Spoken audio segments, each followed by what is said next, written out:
Quid de la peine? L'article 23 prévoit la sentence. La Chambre africaine extraordinaire d'assises prononce des sentences et impose des peines et sanctions à l'encontre de personnes convaincues de violations graves des droits de l'homme, du droit international et de la coutume internationale. La sentence est rendue en audience publique à la majorité des juges de la Chambre. Elle est établie par écrit et motivée, d'après l'article 23. Et quelles sont les peines applicables? C'est l'article 24 qui nous dit que les chambres africaines peuvent prononcer contre une personne coupable d'un crime, aux articles 5 à 8 du présent article, l'une des peines suivantes: une peine d'emprisonnement à temps de 30 ans ou plus, une peine d'emprisonnement à perpétuité si l'extrême gravité du crime et la situation personnelle du condamné le justifient. À la peine d'emprisonnement, les chambres peuvent, facultatives, ajouter une amende fixée selon les critères du droit sénégalais, et aussi prononcer la confiscation des profits, biens et avoirs tirés directement du crime sans préjudice du droit des tiers de bonne foi. Monsieur le Président, le ridicule ne tue pas. Nourri à la sève de l'Occident, où il a fait ses humanités, soutenu par cet Occident dans les guerres fratricides, ce n'est pas cet homme-là qui se cache sous son turban qui peut aujourd'hui crier au complot, à l'impérialisme. Ce n'est pas également cet homme qui doit s'insurger contre la légitimité d'un tribunal, lui au moins qui a eu droit à un procès, à des avocats, à une prison d'un standard international, contrairement à ses compatriotes qui ont subi les affres de son régime dictatorial. Enlèvement, torture, détention, disparition, sans aucune forme de procès. Face aux témoignages poignants des victimes, Habré a répondu par le silence. Un silence qui traduit une gêne, mais je dirais une lâcheté, plus qu'une stratégie de défense. Aucun mot de repentir à l'endroit de ses compatriotes victimes des atrocités les plus cruelles.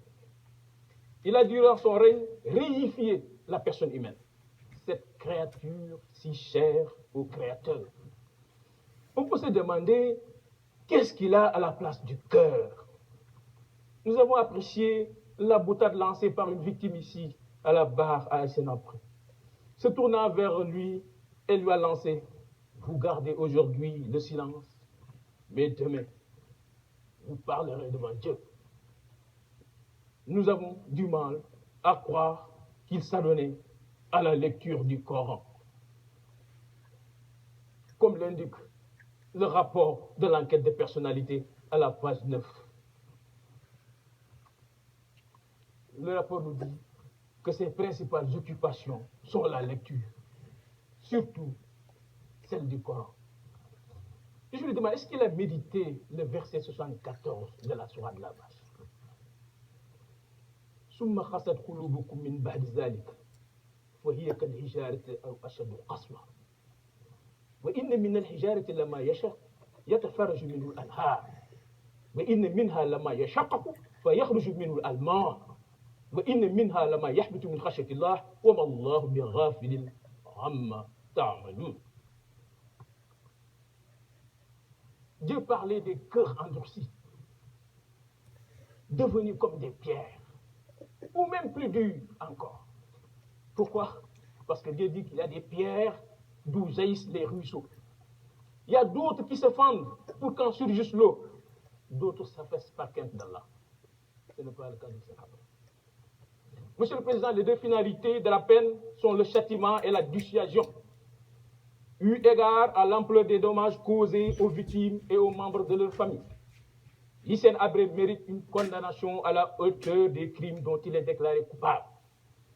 La jurisprudence des tribunaux internationaux a retenu comme circonstance aggravante le comportement face à l'administration de la justice et l'attitude adoptée lors du procès. Vous pourrez vous en référer au TPI, procureur contre Delaliche et consorts, IT 91, 1, jugement du 16-11-98, paragraphe 12-17, 12-44, 12-50.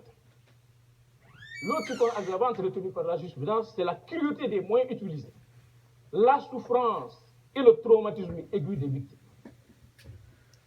Sa position d'autorité, Monsieur le Président, suprême, face à ses concitoyens, face aux victimes désarçonnées, qu'il avait la charge de protéger, fait aujourd'hui, M. le Président, que M. Habré ne peut point bénéficier des circonstances atténuantes. Les crimes qu'il a commis portent atteinte aux valeurs humaines les plus fondamentales et les plus protégées au niveau international. Ils doivent être réprimés à la mesure de la gravité de ces actes. Et quelle que soit la peine qui sera prononcée, il aura meilleure fortune que ses victimes.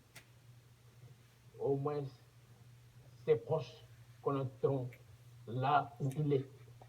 Alors qu'il y a des victimes qui jusque-là n'ont pas encore fait le deuil, parce qu'elles ne savent pas où se trouve leur proche. Les enfants ne savent pas où se trouve leur père. Les femmes ne savent pas où se trouvent jusqu'à présent leurs époux. Au moins, lui, sa famille a la chance de le trouver.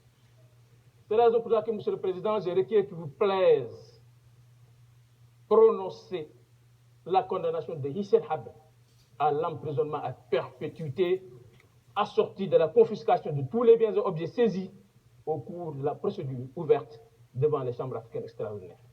Sur ce, je vous remercie.